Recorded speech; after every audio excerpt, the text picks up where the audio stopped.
he cannot see the kingdom of God. Verse 4, Nicodemus said unto him, How can a man be born when he is old? Can he enter the second time into his mother's womb and be born? Verse 5, Jesus answered, Verily, verily, I say unto thee, except a man be born of water and of the Spirit, he cannot enter the kingdom of God. Verse 6, That which is born of the flesh is flesh, and that which is born of the Spirit is spirit. Verse 7, Marvel not that I said unto thee, ye must be born again. Verse 8, The wind bloweth where it listeth, and thou hearest the sound thereof, but canst not tell whence it cometh, and whither it goeth. So is everyone that is born of the Spirit. Verse 9, Nicodemus answered and said unto him, How can these things be? Verse 10, Jesus answered and said unto him, Art thou a master of Israel, and knowest not these things? Verse 11, Verily, verily, I say unto thee, we speak that which we do know, and testify that we have seen, and you receive not our witness. So pagpalain ng kanyang mga salita, be seated. Ayan. So good morning sa bawat isa. Pag-i-on niya yung SL. Yung SL.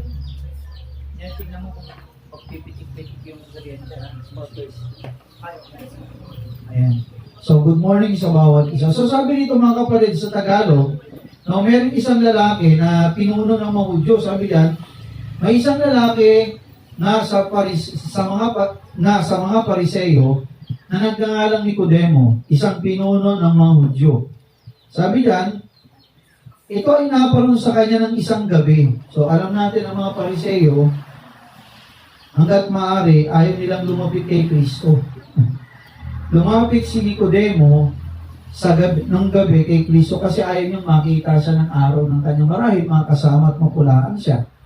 Okay, sabi niya siya lumapit ng gabi at sa kanya nagsabi, Rabbi, ibig sabihin ng Rabbi, guro o teacher, nalalaman namin ikaw ay isang guro na nagbuhat sa Diyos sapagkat walang makagagawa ng mga tanda na iyong ginagawa maliban kung sumasa kanya ang Diyos. Okay, verse 3.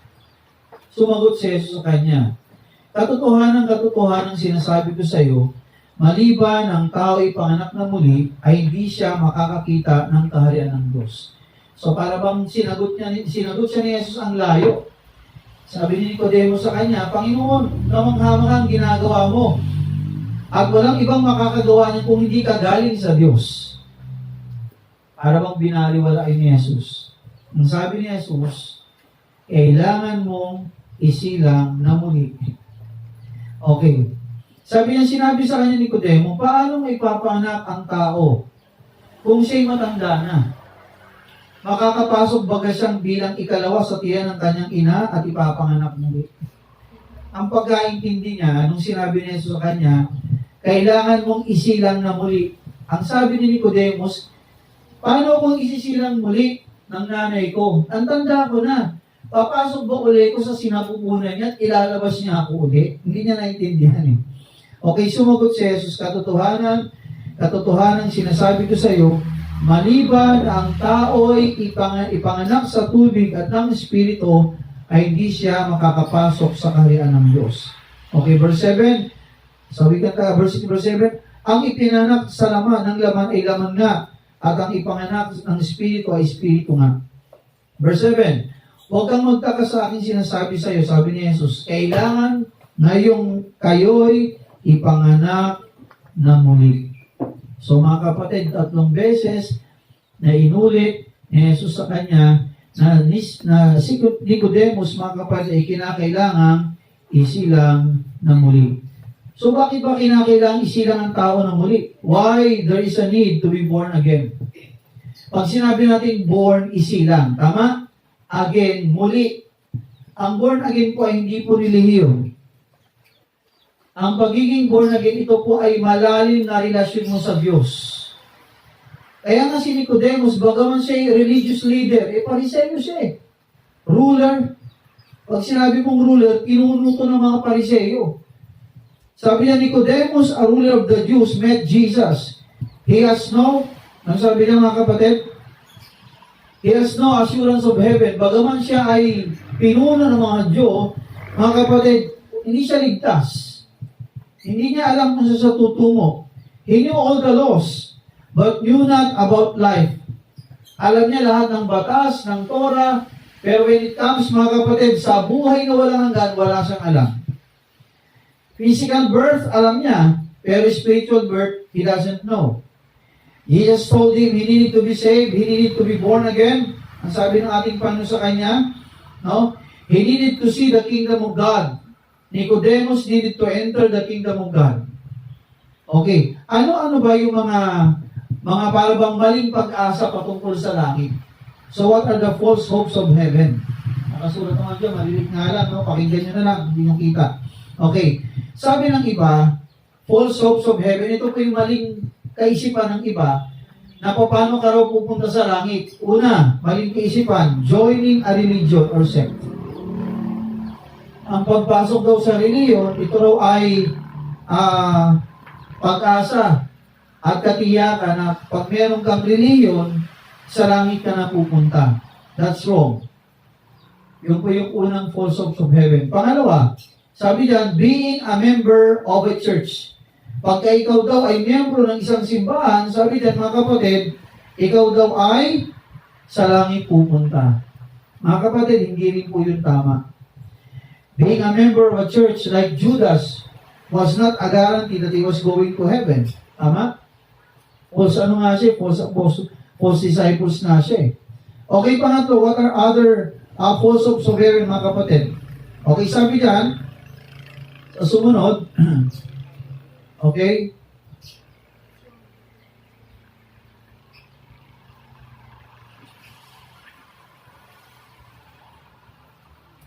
okay, sabi niya mga kapatid, no?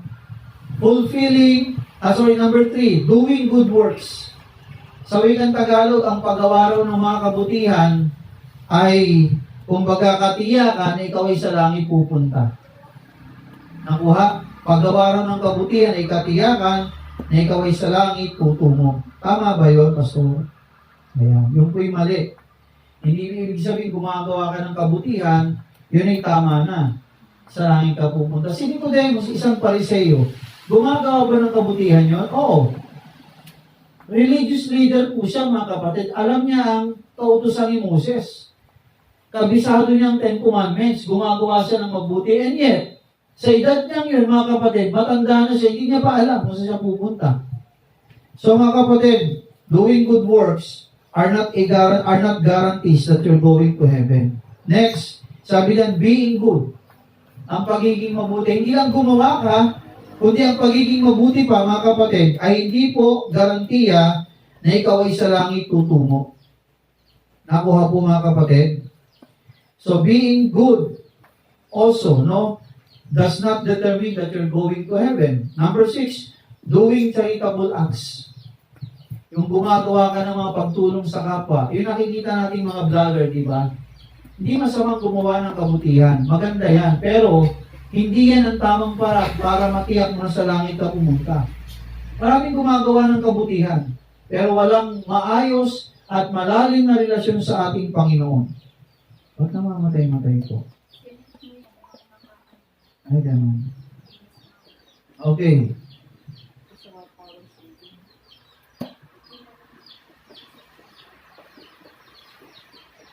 Ayan. So mga kapatid, sumunod, sabi dito mga kapatid, paano may space? Okay, sumunod po mga kapatid, no? Sacrificing and fastings. Mga paggagawa ng sakripisyo. Yung saktan mo yung katawan mo, o balikan natin, si Kristo ba'y sinaktan niya ang katawan niya? Sino nagbigay ng sakit kay Kristo? Di ba mga tao? Mga kasalanan natin.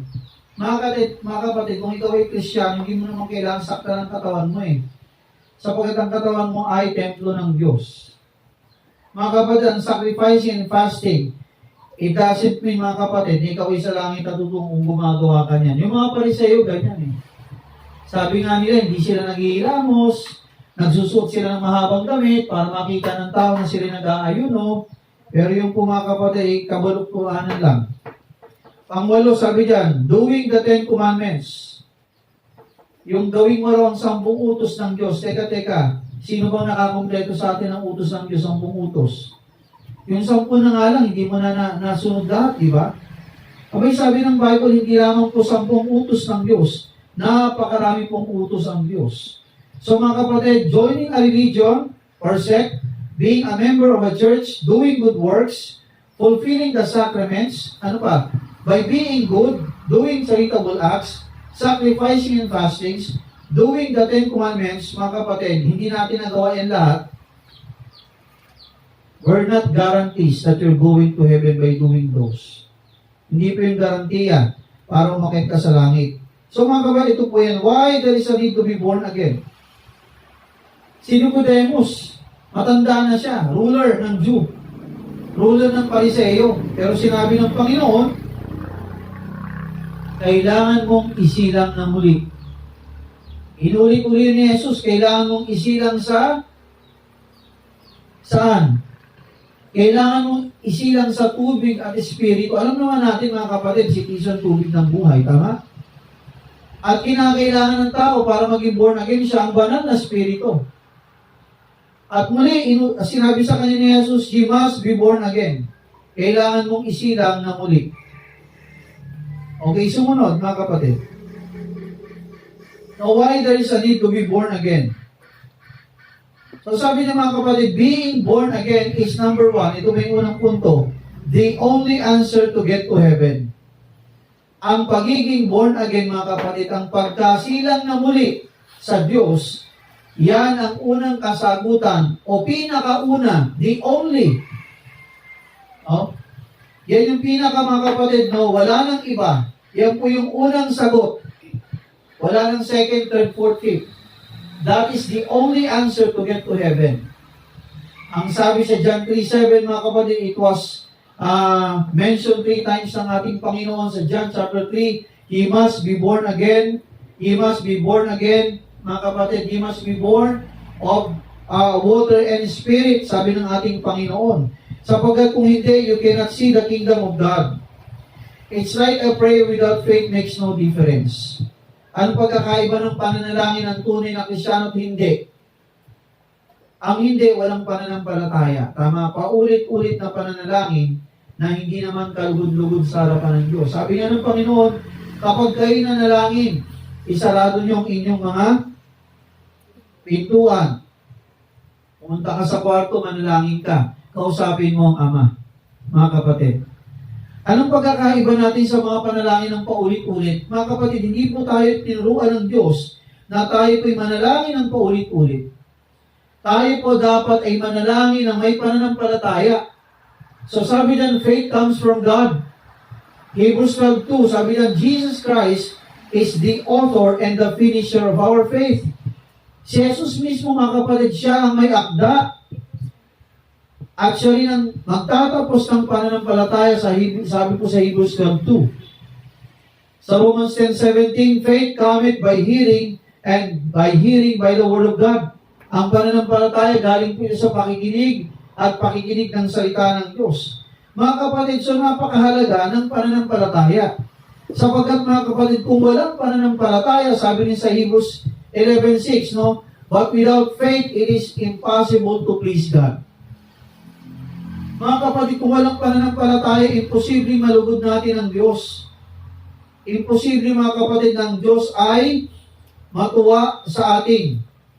Kaya napakahalaga, mga kapatid, ng pananampalataya. So mga kapatid, being born again, that is the only answer to get to heaven. Ang tao kailangang isilang na muli. Sapagkat kasi, mga kapatid, ito yan ha, ibang kapanganakan sa pisikal, sa pagiging tao, at iba ang kapanganakan sa pagiging anak ng Diyos. O makinig kayo maigi, tumingin kayo sa akin. Ibang klase, ibang bagay ang ipanganakan ng nanay mo. Tama? At ibang bagay din naman ang ipanganak kay Kristo sa Diyos. Ang ipanganak ng nanay mo, mga kapatid, daraan ka ng 9 months sa tiyan ng nanay. Tama? Pagkatapos ng 9 months, ikaw ay lalabas na sa kanyang sinapupunan. Yun yung pagiging tao, physical. Pero mga kapatid, ang pagiging born again, ang pagkasilang na muli sa pamilya ng Diyos, mga kapatid, ito po ay nangyayari kapag ang tao nagsisi sa kanyang mga kasalanan. Tama? Nakilala niya si Kristo, tinanggap niya si Kristo sa kanyang buhay, siya'y sumampalataya kay Kristo, mga kapatid. Yun po yung tamang daan. Para ang tao isilang na muli. At umakyat, makita niya ang kaharian ng Diyos sa langit, makarating siya sa langit, mga kapatid. Walang ibang daan, sabi ni Jesus sa John chapter 14, di ba? Jesus Christ is the only way, the only truth, and the only life. No man cometh unto the Father sa heaven, kung hindi sa pamagitan niya. Mga kapatid, walang ibang paraan, hindi po ang relihiyon. Ayan o, hindi po ang relihiyon.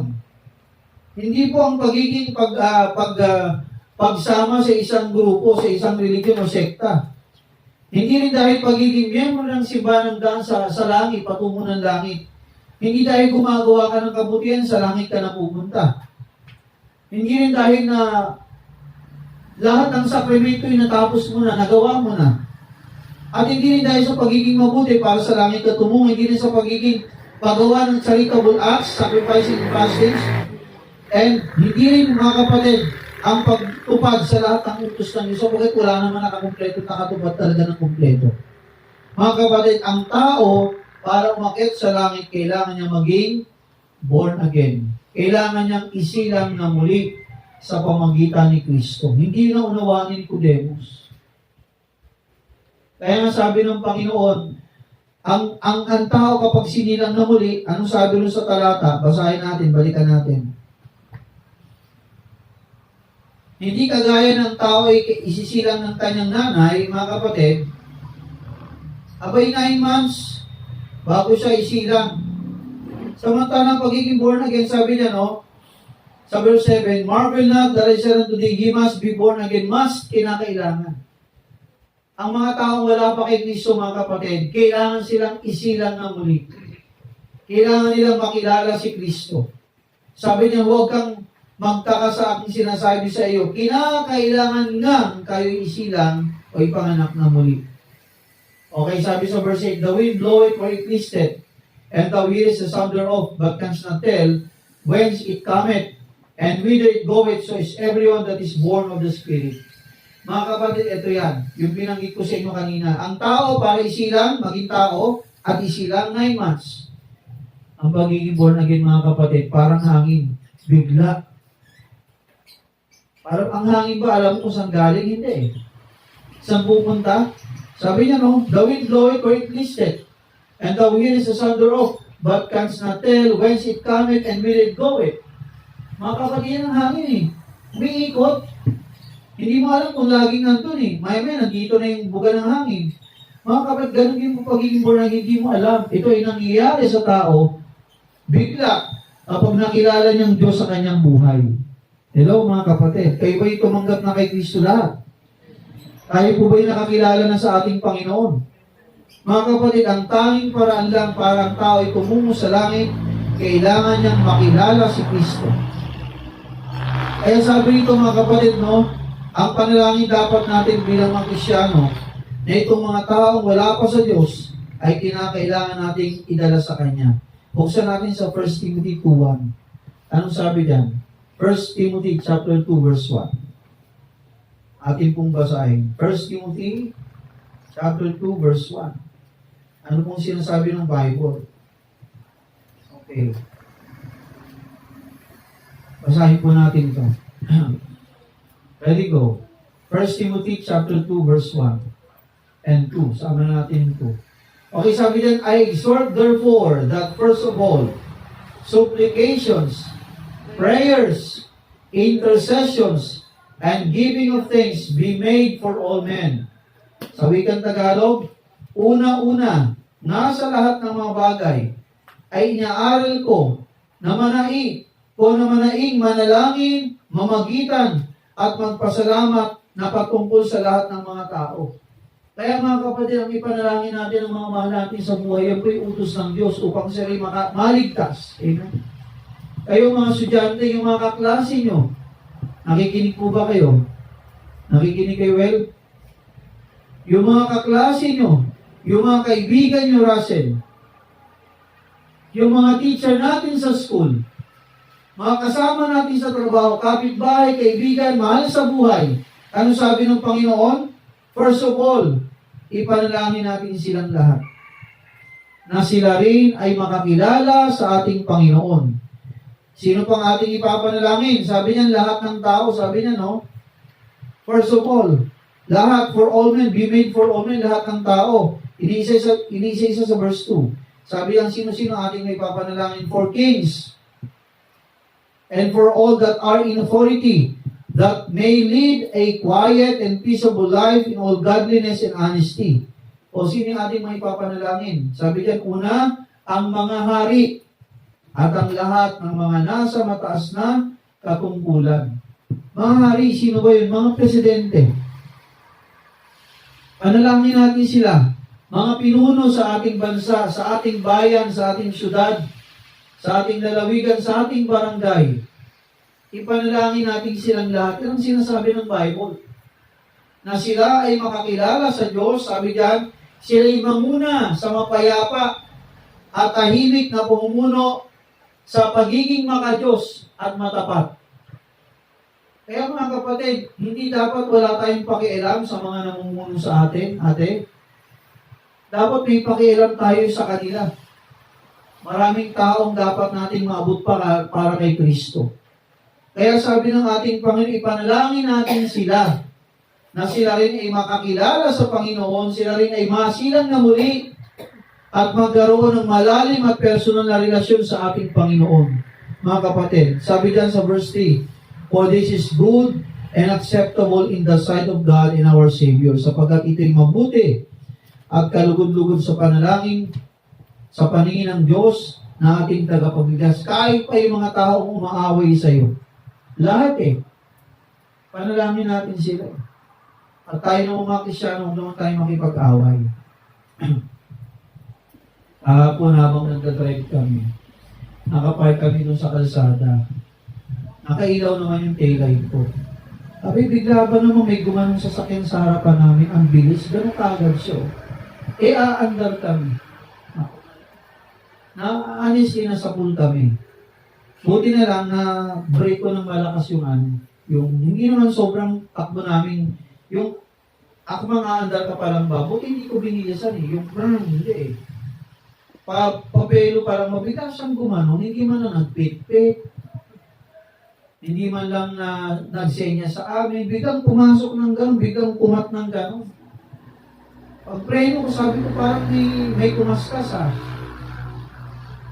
Huminto siya. Hindi ko na alam pinansin din.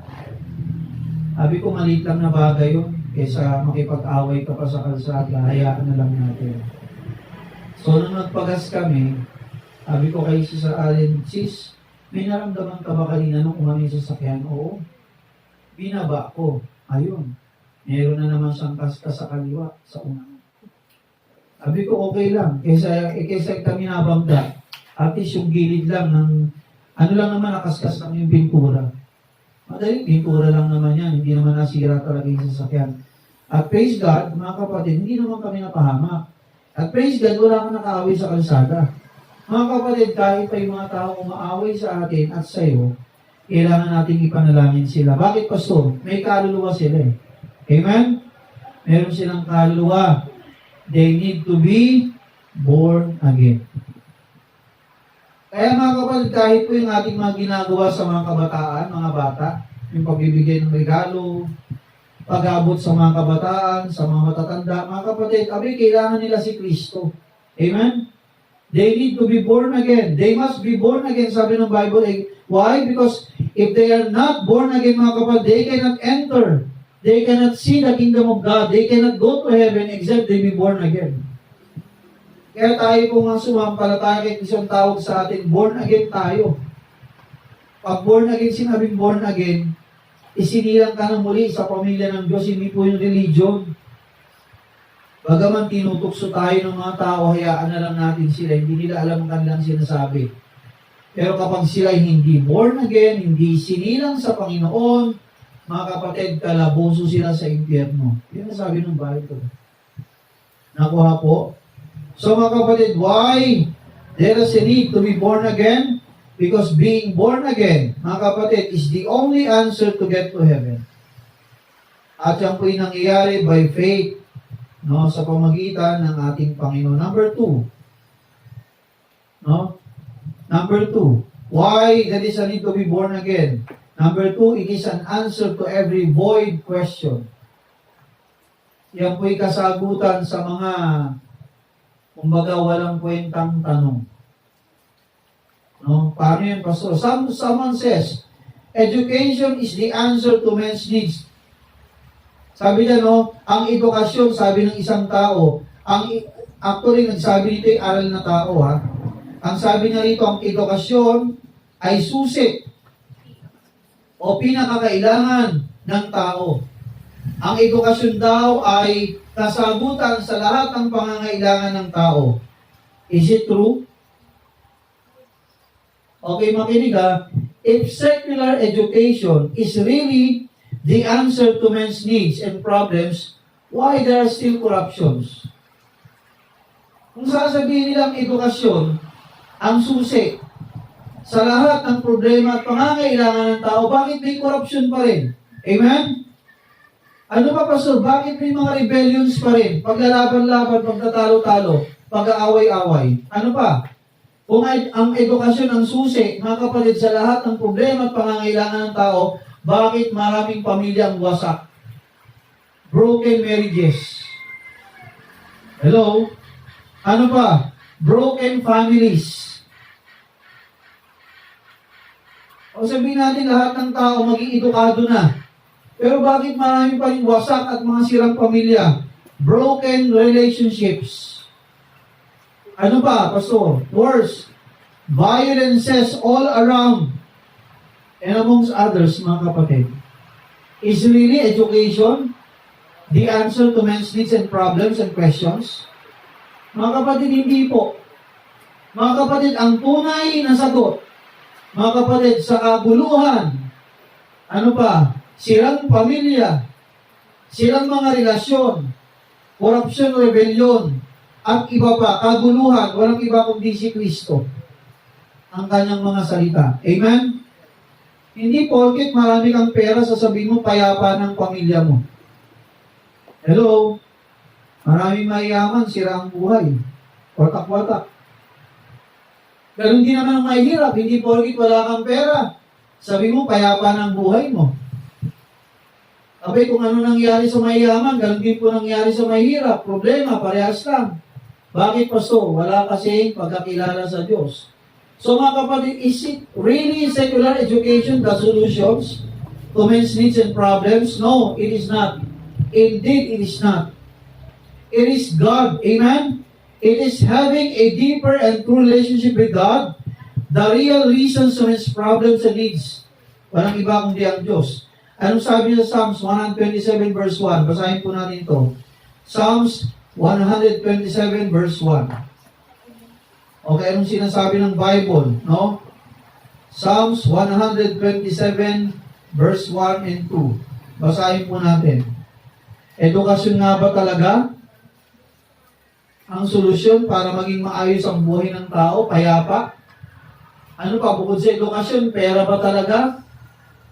Karangyaan, kayamanan ba talaga ang sukatan para maging maayos ang buhay ng lahat ng tao? Mga kapatid, hindi po. Ano pong sabi ng Bible? Psalms 127 verse 1 and 2. Basahin po natin sabay-sabay. Ready, go! Except the Lord build the house, they labor in vain that build it. Except the Lord keep the city, the watchman waketh but in vain. Malibang itatag o itayo ng Panginoon ang bahay o ng Diyos ang bahay, walang kabuluhang nagsisigawa ang nagtatayo nito.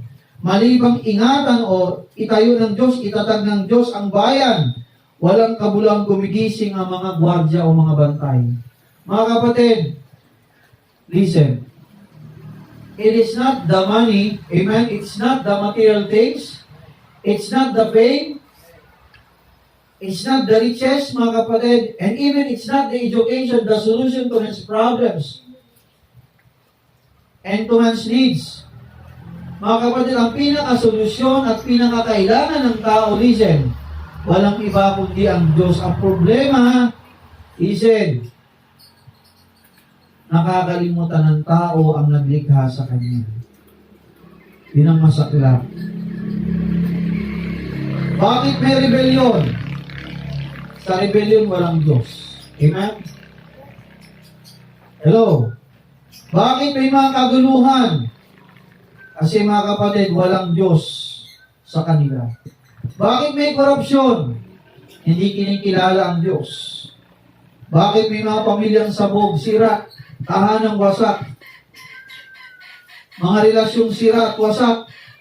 Bakit? Walang Diyos sa gitna eh. Hello? Hello mga kapatid. Ang edukasyon hindi garantiya para ang bayan ay maging matatag. Ang Diyos lamang. Ganon din po sa pagpapamilya at pag-aasawa. Ang tanging magtatatag ng tahanan, walang iba kundi ang Diyos lamang. Kaya dapat ang tao ay dapat maging born again. Amen? Sa Diyos, makakilala kay Kristo. Sabi diyan, maliban ang Diyos ang magtatag ng tahanan, walang magagawa silang mga nagpapagal dito. Kahit ay mga sundalo natin, mga gwardiya ng bayan, ng bansa, ang Diyos pa rin ang nagtatagdag at nagbabantay ng bayan, ng bansa. Nakuha po. Ang mga pinuno, tao pa rin sila eh. Pero kung merong mag-iingat at magtatatag ng isang bayan, mga kapatid, walang iba kundi ang Diyos. So why there is a need to be born again? Number one, the only answer to get to heaven. Number two, it is the answer, an answer to every void question. So mga kapatid, it's not the secular education, the real solution to men's needs and problems. It is God. Ayon sa sinasabi ng Bible, no? Sabi yan, removing God in the family, removing God in marriages, removing God in relationships, removing God in the government. Mga kapatid, removing God dun sa mga binanggit natin sa taas, mga kapatid, there will be what? There will be chaos, problema. Walang kapayapaan. Tama? Pag tinanggal mo ang Diyos, yun ang mangyayari, binanggit natin kanina, korupsyon, rebellion, broken marriages, broken families, broken relationship, violence, at iba pa. Pag tinanggal mo ang Diyos sa kalagitnaan. Nakuha niyo mga kapatid, kahit sa inyo mga kabataan, sa mga pagsisikap ninyo, huwag niyong tatanggalin ang Diyos. Listen, mga young people, kayo ay nag-aaral, kayo Krisyanong nag-aaral. You are Christians who happens to be a student. You are Baptists, we are Baptists, amen, who happens to be a students. Nakuha mga kapatid, abay, pagiging nating Krisyano dapat huwag pumawala. At ang pagiging Krisyano hindi lang po tuwing linggo. Amen? Abay, Krisyano ka araw-araw. Baptist ka araw-araw. Kaya dapat mga kapatid, maging maingat tayo sa ating buhay. Sapagkat ang mga taong wala kay Kristo nakatingin sa atin. Minsan hindi sila tumitingin, nakikinig sila sa atin. Kaya mga kapatid, napakahalaga ng Diyos sa buhay po ng tao. Pagka tinanggal mo ang Diyos, magiging discard lang lahat. So removing God in the family, marriages, relationships, government, and others, lahat ng yun ay pwede mangyari sa atin. Balikan natin si Nicodemus, verse 10, sabi diyan, he was a ruler, a family man, a father, a known leader to religious sect, a Pharisee, an influential man. He knew the Torah. He knew all the laws of Moses. Mga kapatid, ngayon, today, like Nicodemus, listen, there are also people who are rulers, leaders, influentials, well-known individuals. They might be in the government, public, and private sectors, but lacked the true understanding about God. Yan ang problema. Maraming tao may edukasyon, pero wala namang tunay na pagkakilala sa Diyos. May mga tatay, may mga nanay, may mga leaders, pero sabi diyan, wala namang tunay na pagkaunawa sa ating Panginoon. Yung po mga kapatid ang masakla.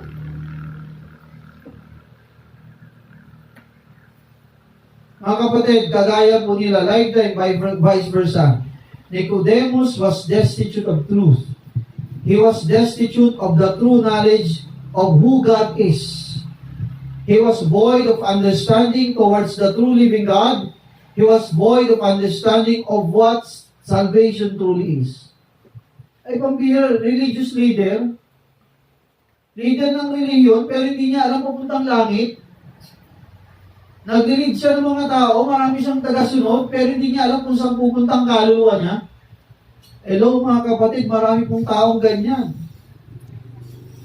Kaya ang sagot sa kanya ni Kristo, He must be born again. Kailangan mong isilang na muli.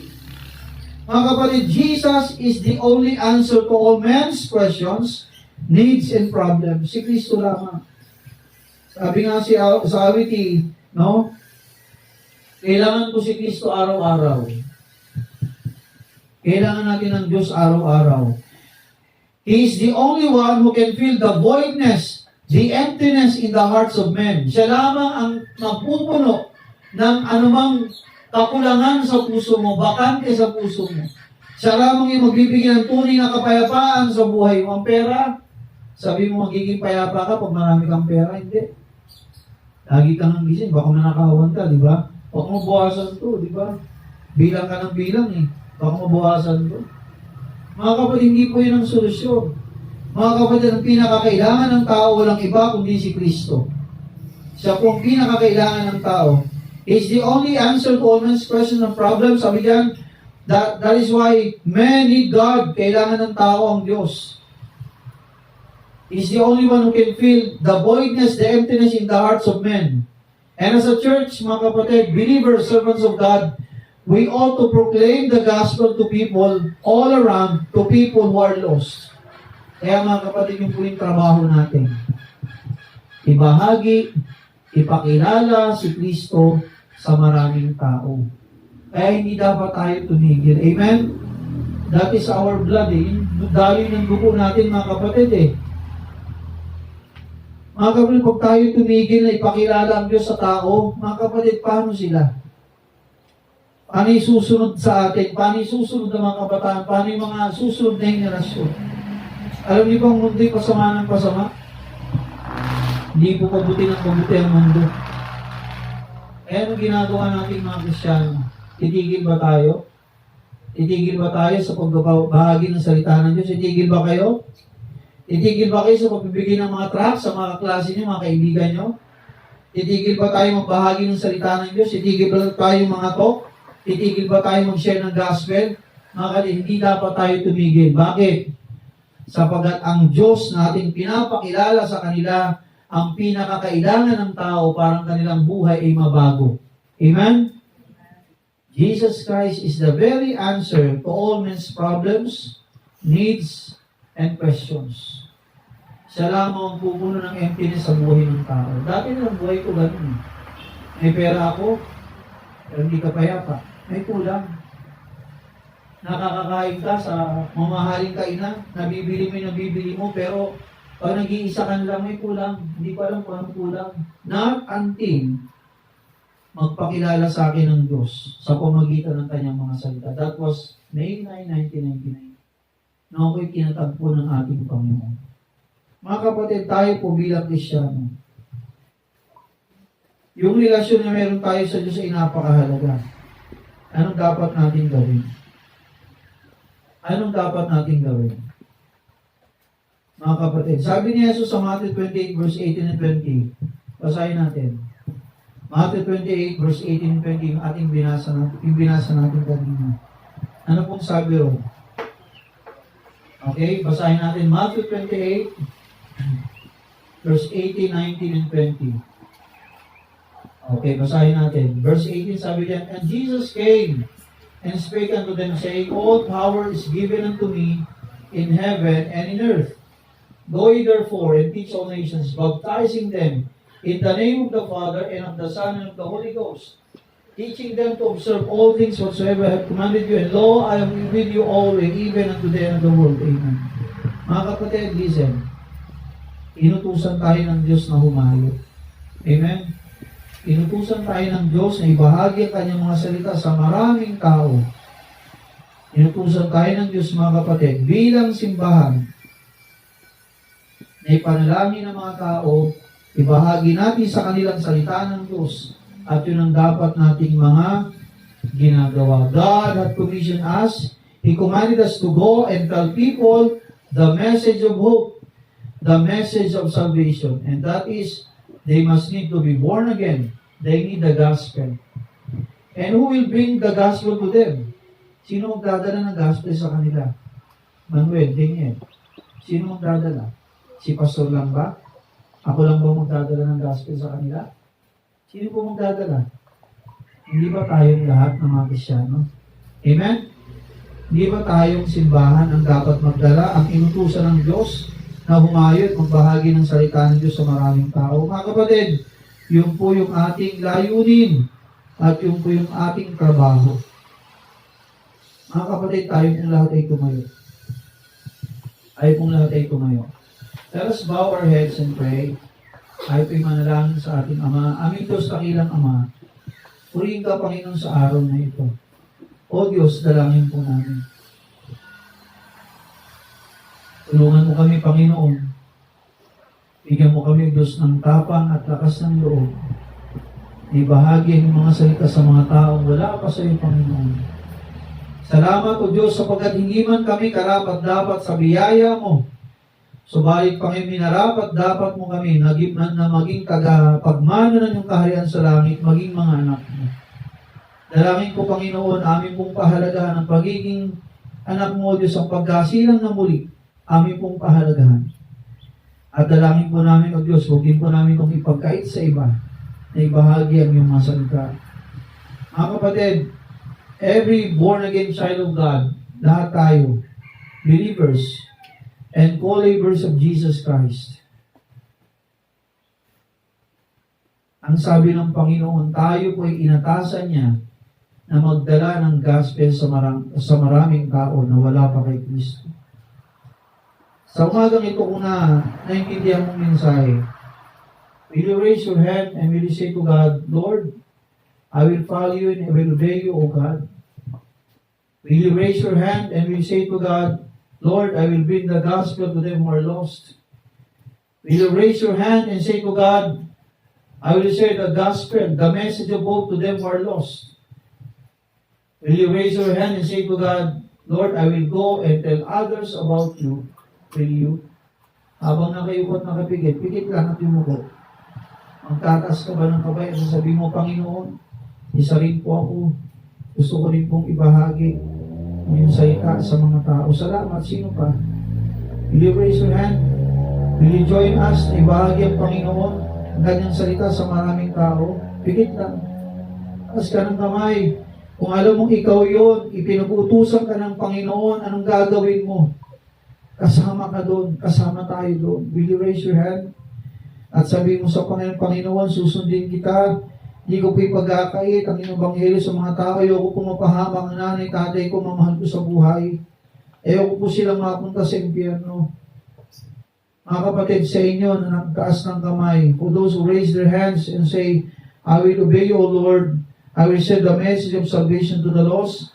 If you are genuine in your decision, will you come to the altar and tell it before God? Kung totoo yan sa puso mo, lumapit ka sa unahan dito sa altar. Malis ka lang sa iyong pinagkakatuan mo. Lumapit ka dito sa unahan. Sabihin mo, Panginoon, heto po ako. Panginoon, maglilingkod sa iyo. Heto po ako, Panginoon, ihahalik kong aking buhay sa iyo.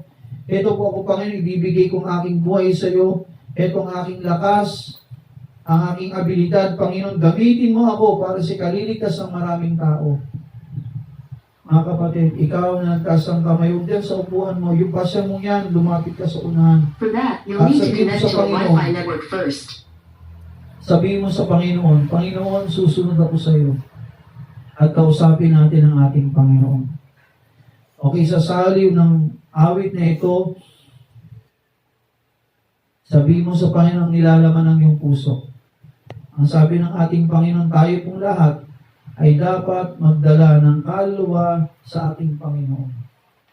Tayo po bilang isang simbahan ay inatasan ng Diyos na dalhin ang Ebanghelyo, ang salita ng Diyos sa maraming tao. Maraming pang tao ang di pa nakakakilala kay Kristo. Marami pang tao, mga kaibigan, ang dapat natin abutin kay Kristo.